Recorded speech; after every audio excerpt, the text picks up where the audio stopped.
हाँ। अच्छा, बच्चे क्या पढ़ते हैं? बच्चे एक 10वीं में पढ़ रहा है, एक 12वीं में पढ़ रहा है। अच्छा।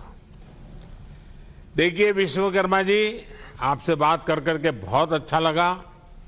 मुझे इस बात जी का सर। संतोष है कि इस जी योजना से सर। आप जी जैसे सर। लाखों लोगों को इस जी बात सर। की चिंता नहीं रही कि घर में खाना कैसे बनेगा।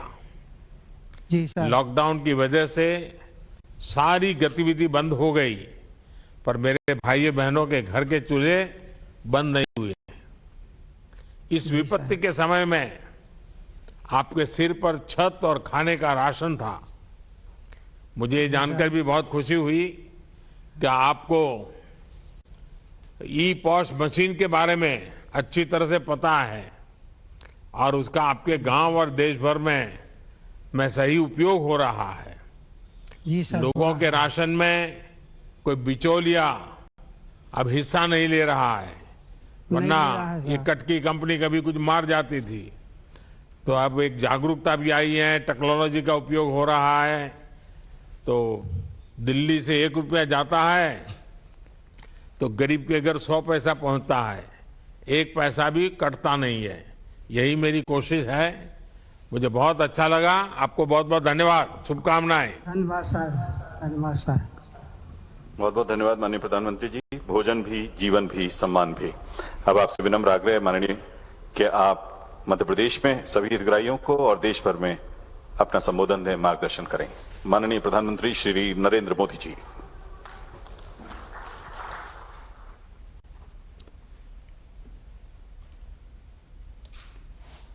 नमस्ते जी।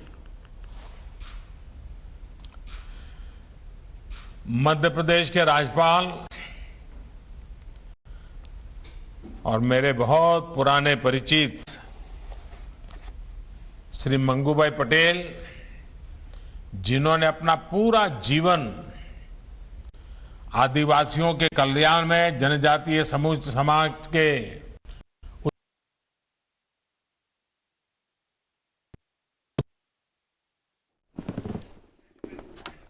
तो मध्य प्रदेश के लाभार्थियों से प्रधानमंत्री बातचीत कर रहे हैं और पर्सनली उनसे एक एक चीज जान रहे हैं और जानने की कोशिश कर रहे हैं क्या उन्हें किसी भी बात की कोई तकलीफ। सांसदगण, विधायक साथी और मध्य प्रदेश के अलग अलग हिस्सों से जुड़े सभी बहनों और भाइयों, प्रधानमंत्री गरीब कल्याण अन्न योजना के तहत हो रहे इस अन्न वितरण के लिए आप सभी को बहुत बधाई। करीब 5 करोड़ लाभार्थियों को आज मध्य प्रदेश में इस योजना के एक साथ पहुंचाने का बड़ा अभियान चल रहा है। ये योजना तो नई नहीं है। कोरोना जब शुरू हुआ 1-1.25 साल पहले, तब से इस देश के 80 करोड़ से ज्यादा गरीबों के घर में मुफ्त में राशन पहुंचा रहे हैं। लेकिन मुझे कभी जाकर के गरीबों के बीच में बैठ करके बात करने का मौका नहीं मिला था। आज मध्य प्रदेश सरकार ने मुझको आप सबके दर्शन करने का सौभाग्य दिया। आज मैं दूर से सही, लेकिन मेरे गरीब भाइयों बहनों के दर्शन कर रहा हूं, उनके आशीर्वाद प्राप्त कर रहा हूं और उसके कारण मुझे गरीबों के लिए कुछ न कुछ करते रहने की ताकत मिलती है। आपके आशीर्वाद से मुझे ऊर्जा मिलती है और इसलिए कार्यक्रम तो भले 1.25 साल से चल रहा है, लेकिन आज आपके दर्शन के लिए मुझे आने का मौका मिला। अभी मैं हमारे मध्य प्रदेश के कुछ भाइयों बहनों से बात कर रहा था कि इस संकट काल में सरकार से जो मुफ्त अनाज मिला है वो हर परिवार के लिए बड़ी राहत बन करके आया है। उनकी बातों में एक संतोष दिखता था, विश्वास नजर आ रहा था। हालांकि ये दुखद है कि आज एमपी के अनेक जिलों में बारिश और बाढ़ की परिस्थितियां बनी हुई हैं। अनेक साथियों के जीवन और आजीविका दोनों प्रभावित हुए हैं। मुश्किल की इस घड़ी में भारत सरकार और पूरा देश मध्य प्रदेश के साथ खड़ा है। शिवराज जी और उनकी पूरी टीम खुद भी मौके पर जाकर राहत और बचाव काम को तेजी से कर रही है। एनडीआरएफ हो, केंद्रीय बल या फिर हमारे एयरफोर्स के जवान, हर प्रकार की मदद इस स्थिति से निपटने के लिए राज्य सरकार को जो कुछ भी जरूरत है वो सारी मदद उपलब्ध कराई जा रही है। भाइयों और बहनों, आपदा कोई भी हो, उसका असर बहुत व्यापक होता है, दूरगामी होता है। कोरोना के रूप में तो पूरी मानवता पर 100 साल में सबसे बड़ी आपदा आई है। पिछले 100 साल में दुनिया के किसी देश ने ऐसी मुसीबत नहीं देखी। पिछले साल की शुरुआत में जब कोरोना संक्रमण फैलना शुरू हुआ तो पूरी दुनिया का ध्यान तुरंत अपनी स्वास्थ्य सुविधाओं की तरफ गया। हर कोई अपनी मेडिकल सुविधाओं को सशक्त करने में जुट गया। लेकिन इतनी ज्यादा आबादी वाले हमारे भारत के लिए तो ये चुनौती बाकी दुनिया से और भी बड़ी मानी जा सकती है, क्योंकि हमारी आबादी भी बहुत है। हमें कोरोना से बचाव और इलाज के लिए मेडिकल इंफ्रास्ट्रक्चर तो तैयार करना ही था। इस संकट से उपजी दूसरी मुश्किलों को भी हल करना था। कोरोना से बचाव के लिए दुनिया भर में काम रोका गया, आने जाने पर रोक लग गई। इस उपाय से भारत के सामने अनेक और संकट खड़े होने ही थे। इन संकटों पर भी भारत ने, हम सब ने एक साथ मिलकर के काम किया। हमें करोड़ों लोगों तक मुफ्त राशन पहुंचाना था ताकि भुखमरी की स्थिति ना बने। हमारे बहुत सारे साथी गांवों से कामकाज के लिए शहर जाते हैं। हमें उनके खाने पीने, रहन सहन का प्रबंध भी करना था और फिर गांव लौटने पर उनके लिए उचित रोजगार भी सुनिश्चित करना था। ये सारी समस्याएं एक साथ हिंदुस्तान के हर कोने में हमारे सामने थी। जिन्होंने बाकी दुनिया की अपेक्षा भारत की लड़ाई को और भारत के सामने पैदा हुई चुनौती को कई गुना अधिक चुनौतीपूर्ण बना दिया। लेकिन साथियों, चुनौती कितनी ही बड़ी क्यों न हो, जब देश एकजुट होकर उसका मुकाबला करता है तो रास्ते भी निकलते हैं, समस्या का समाधान भी होता है। कोरोना से उपजे संकट से निपटने के लिए भारत ने अपनी रणनीति में गरीब को सर्वोच्च प्राथमिकता दी। प्रधानमंत्री गरीब कल्याण अन्न योजना हो या फिर प्रधानमंत्री गरीब कल्याण रोजगार योजना, पहले दिन से ही गरीबों और श्रमिकों के भोजन और रोजगार की चिंता की गई। इस पूरे कालखंड में 80 करोड़ से अधिक देशवासियों को मुफ्त राशन पहुंचाया गया है। सिर्फ गेहूं, चावल और दाल ही नहीं, बल्कि लॉकडाउन के दौरान हमारे 8 करोड़ से अधिक गरीब परिवारों को गैस सिलेंडर भी मुफ्त दिया गया। 80 करोड़ लोगों को अनाज, 8 करोड़ लोगों को गैस भी।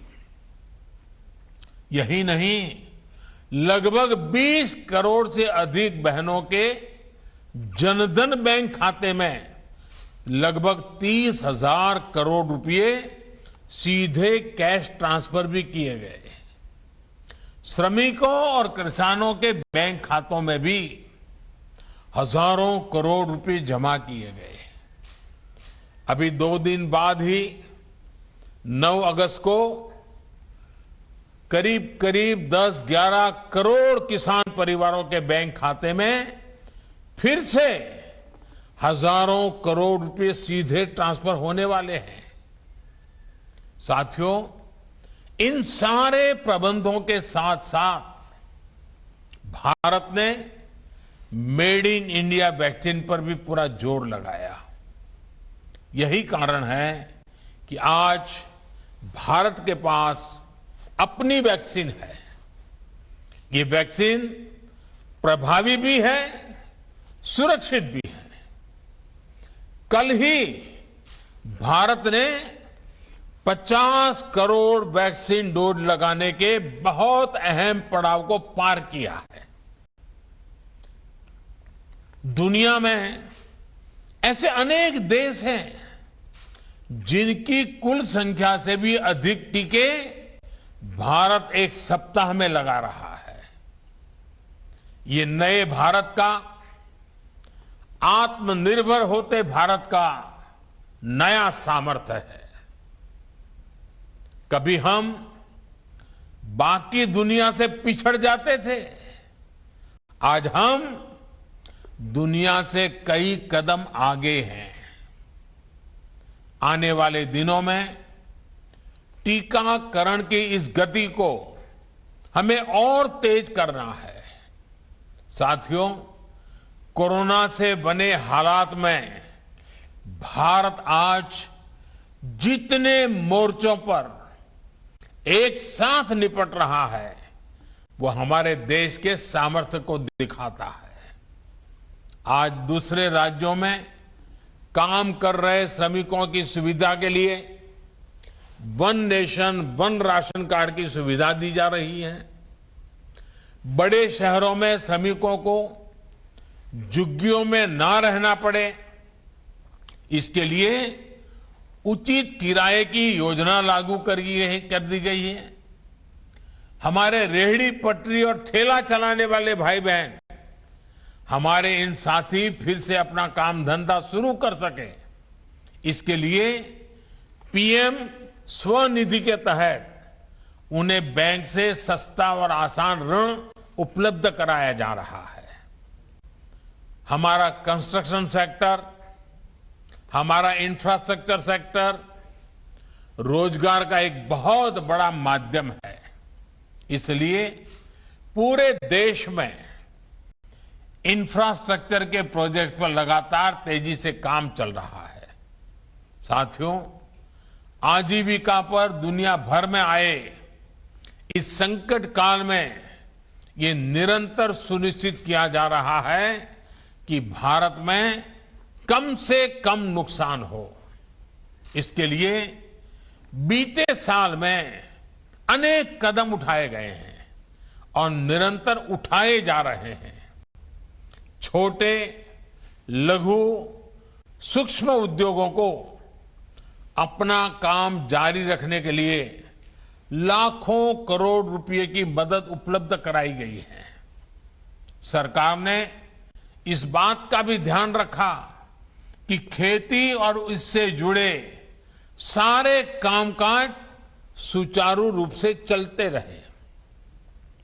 हमने किसानों को मदद पहुंचाने के लिए नए नए समाधान निकाले। मध्य प्रदेश ने भी इसमें सराहनीय काम किया है। मध्य प्रदेश के किसानों ने रिकॉर्ड मात्रा में उत्पादन भी किया, तो सरकार ने रिकॉर्ड मात्रा में एमएसपी पर खरीद भी सुनिश्चित की।